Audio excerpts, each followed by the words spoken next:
Szanowni Państwo, zapraszam do zapoznania się z moimi strategiami inwestycyjnymi o nazwie ACE Active. Nowe podejście do asset management. Andrzej Stefaniak. Dane kontaktowe są podane w tle oraz w opisie filmu. Pozdrawiam. Witam serdecznie dzisiaj o poranku, kiedy w Polsce spadną stopy, czyli co dziś zrobi Glapiński. To jest temat przewodni tego wpisu. Na samym początku zachęcam do subskrybowania, dodawania komentarzy i dawania lajków, jeżeli uważacie, że te materiały niosą dla Was jakąś wartość, a tych wszystkich, którzy chcą śledzić, co się dzieje z Ace Market U po godzinach pracy w biurze, zachęcam do polubienia naszego nowego profilu na Instagramie, link w opisie. Zapraszam, zachęcam i zaczynamy. Kiedy w Polsce spadną stopy, czyli co dziś zrobi Glapiński?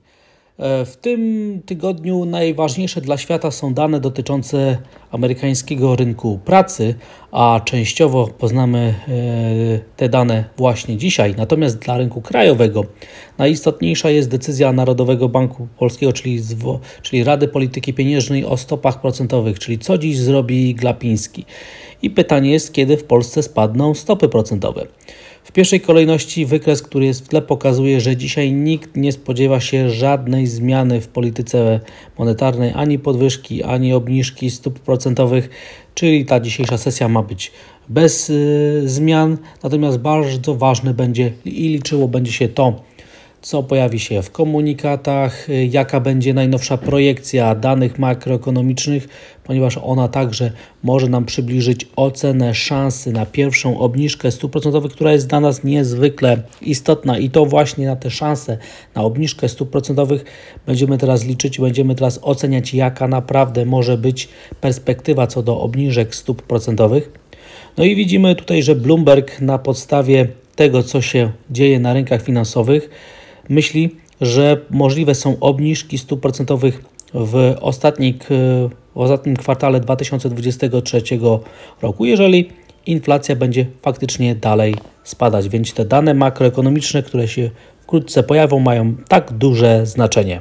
I teraz zastanówmy się, co mówi rynek, który własnymi środkami finansowymi obstawia scenariusze na obniżki, podwyżki stóp procentowych, na zmianę stóp procentowych, co on widzi, kiedy może nastąpić ta pierwsza obniżka stóp procentowych. I według tych najnowszych informacji widzimy, że rośnie prawdopodobieństwo, że we wrześniu będzie pierwsza obniżka stóp procentowych i to od razu o 50 punktów bazowych. Już 25 punktów bazowych jest mocno w cenach i jest nawet 50% prawdopodobieństwa szansy, że od razu stopy procentowe spadną o 50 punktów bazowych. A jak zobaczymy, jak kształtują się te oceny na koniec tego roku, to w rynku jest już 100 punktów bazowych obniżek stóp procentowych, więc naprawdę nastawienie na to, że te obniżki będą miały miejsce, jest silne.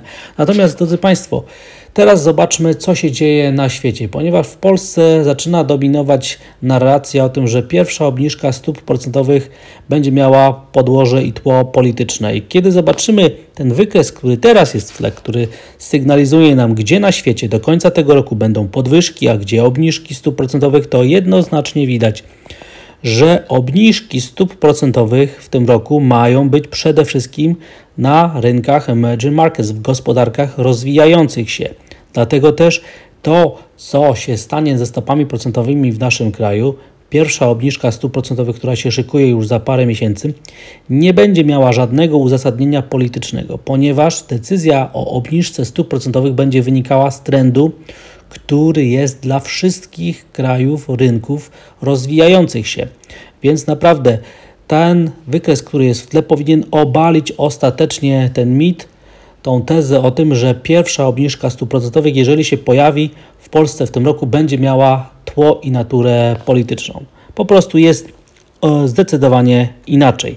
I na następnym wykresie widzimy, jak do końca tego roku rynek obstawia te obniżki, te ruchy w stopach procentowych. I widzimy, że rynek spodziewa się 125 punktów bazowych podwyżek dla Wielkiej Brytanii, 50 punktów dla strefy euro, dla Stanów jeszcze jedną 25-punktową. Natomiast widzimy tutaj, że dla Czech jedną 25 punktów bazowych obniżkę, dla Polski ponad 100 punktów bazowych, czyli 1 punkt procentowy niżej mamy być w grudniu niż teraz na stopach procentowych, czyli bardzo to ma być duża ulga dla wszystkich tych, którzy mają kredyty. No i widzimy, że najmocniejsze obniżki mają być dla Węgier. Tu prawie 400 punktów bazowych obniżek stóp procentowych, czyli prawie 4 punkty procentowe obniżek stóp procentowych, czyli naprawdę bardzo silne ma być luzowanie polityki monetarnej dla wszystkich, czy zdecydowanej większości rynków rozwijających się, czyli emerging markets, co widać po prostu na tym wykresie. I naprawdę proszę używać tych dwóch wykresów, które były teraz podane, jako argumentów w dyskusji, gdybyście, drodzy Państwo, spotkali się z argumentem, tezą o tym, że gdyby nastąpiła w Polsce jakakolwiek obniżka stóp procentowych w tym roku, byłoby to działanie polityczne.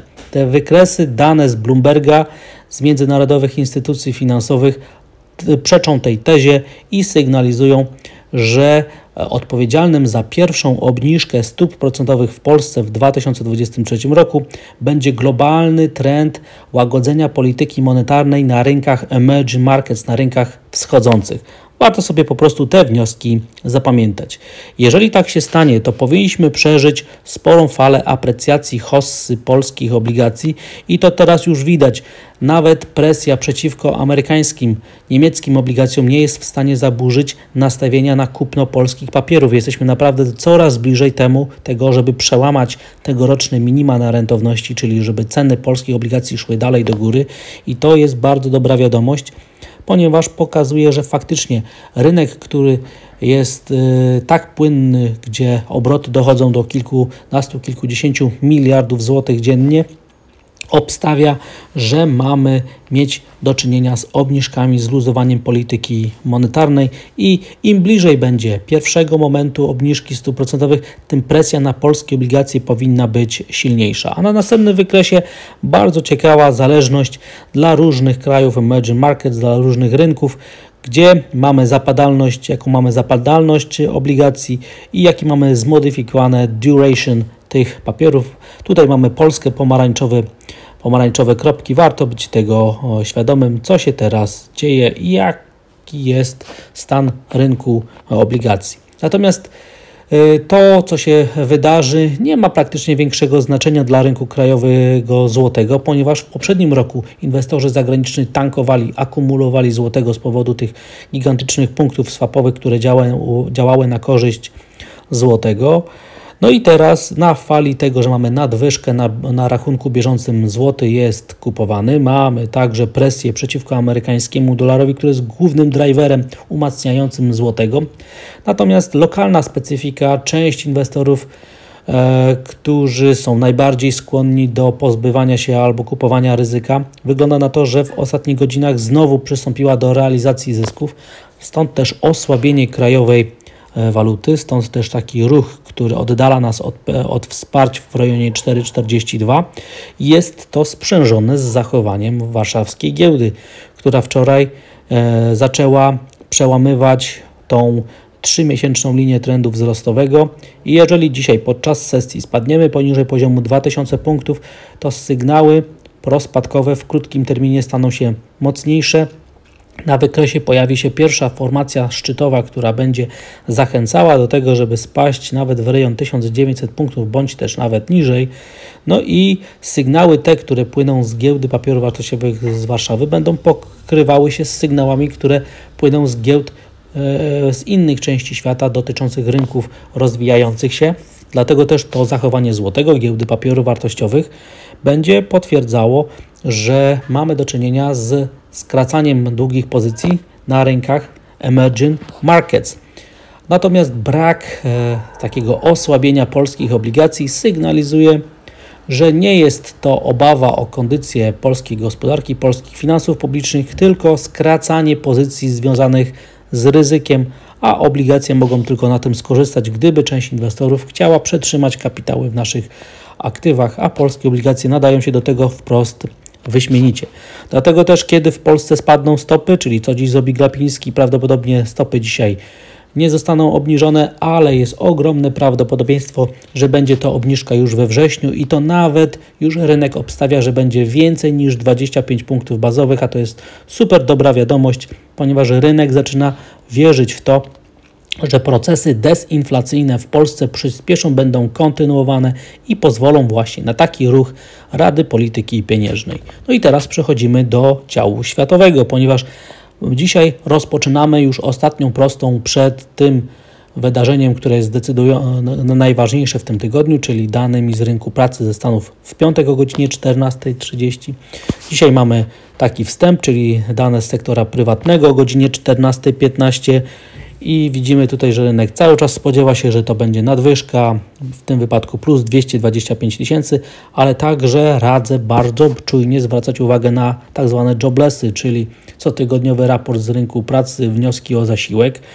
I w tym wypadku ten poziom 250 tysięcy on cały czas pracuje, więc gdyby się okazało, że te odczyty są znowu powyżej 250 tysięcy, to będzie to sygnał, że procesy recesyjne zachodzą w amerykańskiej gospodarce, a to jeszcze bardziej zachęciłoby do tego, żeby stemperować oczekiwania na podwyżki stóp procentowych w Stanach Zjednoczonych i rynkach rozwiniętych, ale zwiększyłoby także szanse na obniżki stóp procentowych w Polsce i w innych krajach emerging markets, ponieważ środowisko recesyjne wymagałoby wtedy luzowania polityki monetarnej, dlatego też im dane gorsze z rynku pracy, tym lepiej dla oczekiwań co do obniżek stóp procentowych i to jest wniosek nie tylko na dzisiejszy dzień, ale także na jutrzejszy.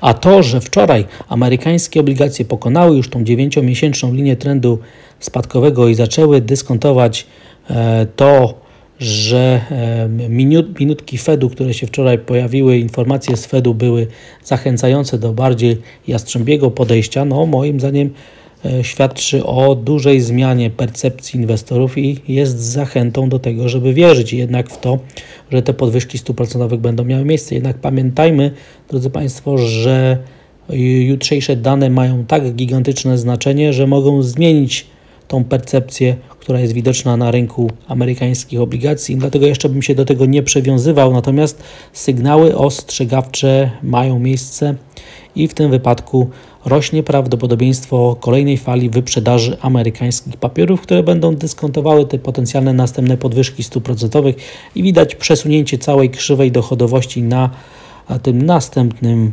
wykresie. A oczekiwania co do przyszłych stóp procentowych tutaj się naprawdę niewiele zmieniło. Rynek oczekuje 33 punktów bazowych podwyżek stóp procentowych, z czego w rynku jest jeszcze jedna podwyżka, ale dopiero we wrześniu, co widać na tym wykresie w tle, który jest punktem odniesienia. No i to, co się wczoraj pojawiło z Fedu, pozwoliło na umocnienie amerykańskiego dolara i w tym wypadku oddalamy się od tego poziomu 1,09. Testujemy ostatnie minima i ta dzisiejsza sesja może nam pozwolić odpowiedzieć na pytanie, czy wsparcie zostanie przebite, czy ruszymy się bardziej do umocnienia amerykańskiego dolara, do wyprzedaży ryzyka na świecie. Natomiast moim zdaniem w takiej sytuacji te dane, rynek zachowuje się tak, jakby te dane, które już dzisiaj poznamy, były zdecydowanie lepsze od prognoz. Jeżeli tak się stanie, to ta tendencja może być pogłębiona, natomiast jeżeli się okaże, że są słabe, to amerykański dolar powinien się osłabić, więc rynek powinien zareagować klasycznie na te dane, które poznamy dzisiaj i przede wszystkim na te dane, które poznamy jutro, ale moim zdaniem także zaskoczeniem jest to, że w ogóle rynek rusza się od poziomu 1,09 przed tymi wydarzeniami, które będą miały miejsce jutro o godzinie 14:30. Citi spodziewa się, że dolar-jen sięgnie poziomu 150. Widzimy to na tym wykresie w tle. Natomiast giełda papierów wartościowych wczoraj na Wall Street potwierdziła swoją siłę, że popyt chce jednak utrzymywać te poziomy jak najdłużej i prawdopodobnie znowu te dane, które poznamy jutro, będą tutaj decydujące o kształcie świecy tygodniowej, tak na spółkach technologicznych, jak na rynku głównym. Natomiast to, co jest negatywną informacją i to jest nawiązanie do tej mojej wcześniejszej wypowiedzi o giełdzie papierów wartościowych w Warszawie, to fakt, że dzisiaj mamy kontynuację tendencji spadkowej, wybicia w ogóle dołem z tego zatrzymania z ostatnich dni na giełdzie w Hongkongu. I naprawdę to przełamanie może być złym zwiastunem tego, co się może wydarzyć dzisiaj na warszawskim parkiecie. Ponieważ jeżeli do tego dodamy wskazanie płynące z giełdy w Korei, to widać, że jednak rynki emerging markets, czyli rynki rozwijające są teraz sprzedawane. Rynek się po prostu boi, że wkrótce nastąpi jakaś korekta na rynkach akcyjnych na całym świecie, no jako że rynki te emerging markets są mniej płynne i wolniej się z nich wychodzi, dlatego też już teraz inwestorzy od kilku dni przystępują do sprzedawania, do pozbywania się ryzyka. Ja przynajmniej tak to interpretuję, a giełda w Niemczech na razie jest cały czas w tej 3-miesięcznej konsolidacji i jedynie spadek poniżej 16 000 punktów należy odnotować, ponieważ on zmienia krótkoterminowe pole gry, oddalając perspektywy wzrostowe, przybliżając perspektywy prospadkowe. Z danych poznamy dzisiaj, poza tymi ze Stanów, te dotyczące sprzedaży detalicznej dla strefy euro o godzinie 11, jednak moim zdaniem mają one zdecydowanie mniejsze znaczenie. I jeżeli rentowności pójdą w górę, a amerykański dolar będzie się umacniał, to jest to fatalne środowisko dla złota i jeżeli faktycznie tak będzie w kolejnych godzinach, to złoto może znowu zbliżyć się do poziomu $1900, a perspektywa wyprzedaży ryzyka i wyprzedaży także surowców może dodatkowo napędzić podaż na rynku złota, dlatego też moim zdaniem przybliża się scenariusz prospadkowy niż prowzrostowy na rynku złota. A natomiast myślę, że jeżeli okaże się, że łamane są także najbliższe wsparcia, czyli ostatnie minima na cenie miedzi, to perspektywy prospadkowe będą także wzmacniane sygnałami płynącymi z rynku miedzi, a jak się mówi, że rynek miedzi ma doktorat z ekonomii, jest to prawda i rynki światowe także lubią wskazania, które są generowane przez rynek miedzi, a dotyczą perspektyw wzrostu gospodarczego, napędzania się boomu gospodarczego bądź też osłabienia gospodarki. Jeżeli cena miedzi spada, to rynek miedzi obstawia ten negatywny scenariusz dla giełd na całym świecie. I drodzy Państwo, warto także cały czas monitorować tego Bitcoina, który jest też zaklęty w konsolidacji między poziomami okolic 29,5 tysiąca a 31 200 dolarów. Konsolidacja cały czas trwa, zero nowych sygnałów. Po prostu czekamy na wybicie i na kolejny impuls. Kiedy w Polsce spadną stopy, czyli co dziś zrobi Glapiński, mam nadzieję, że drodzy Państwo wytłumaczyłem, dałem garść argumentów do dyskusji, do wszelkich dyskusji ekonomicznych, które się toczą na kanale, w komentarzach i w różnych innych miejscach. Proszę te materiały kolportować tak szeroko, jak się tylko da, ponieważ jest to bardzo cenna wiedza o tym, co myślą inwestorzy zagraniczni o perspektywach co do stóp, a perspektywy obniżek stóp procentowych są bardzo dobrą wiadomością dla tych wszystkich, którzy mają zobowiązania, kredyty, zwłaszcza te hipoteczne, ponieważ pozwoli to na sporą ulgę, a jako że w rynku jest już 100 punktów bazowych obniżek stóp procentowych do końca tego roku, więc naprawdę ten oddech do końca roku dla tych, którzy mają kredyty hipoteczne, może być bardzo duży. Drodzy Państwo, dziękuję za odsłuchanie tego materiału. Zachęcam do subskrybowania, dodawania komentarzy i dawania lajków, jeżeli uważacie, że te materiały niosą dla Was jakąś wartość. I oczywiście zachęcam tych wszystkich, którzy chcą śledzić, co się dzieje z Ace Market U po godzinach pracy w biurze, do polubienia naszego nowego profilu na Instagramie. Wszystkiego dobrego, stopy zwrotu i widzimy się i słyszymy dzisiaj po południu. Pozdrawiam.